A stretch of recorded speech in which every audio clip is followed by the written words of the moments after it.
புதுச்சேரி மாநிலம் முத்தியால்பேட்டை காவல் நிலைய சரகத்திற்கு உட்பட்ட முத்தியால்பேட்டை கருவடிக்குப்பம் மெயின் ரோட்டில் உள்ள மேல்மருவத்தூர் ஆதிபராசக்தி கோவிலில் கடந்த 24/10/2024 அன்று இரவு கோயிலின் பூட்டை உடைத்து கோயிலின் உள்ளே இருந்த பித்தளை பூஜை பொருட்களை மர்ம நபர்கள் திருடி சென்றது சம்பந்தமாக முத்தியால்பேட்டை காவல் நிலைய குற்ற எண் 142/2024 US 331x4 305 BNS டெம்பிள் தெஃப்டாக வழக்கு பதிவு செய்யப்பட்டு இவ்வழக்கு சம்பந்தமாக கிழக்கு காவல் கண்காணிப்பாளர் அவர்களின் வழிகாட்டுதலின்படி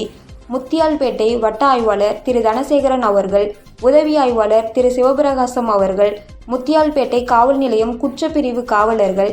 SGHC தேவா, PC பெரியசாமி ஆகியோர்கள் அடங்கிய தனிப்படை அமைத்து கோயில் திருட்டில் ஈடுபட்டு வந்த எதிரிகளை CCTV கேமராக்களை ஆய்வு செய்தும் பழங்குற்றவாளியான பிரபல கோயில் திருட்டு கொள்ளையன் குமார் என்கிற ராஜ்குமார் சன் ஆஃப் பலராம், திருவள்ளுவர் வீதி, காமராஜர் நகர், சாமிப்பிள்ளை தோட்டம், லாஸ்பேட்டை, புதுச்சேரி மேற்கண்ட நபரை கைது செய்து வழக்கு சொத்துக்களை மீட்டு எதிரியை புதுச்சேரி நீதிமன்றத்தில் ஆஜர் செய்து காலாப்பட்டு மத்திய சிறைக்கு அனுப்பி வைக்கப்பட்டது.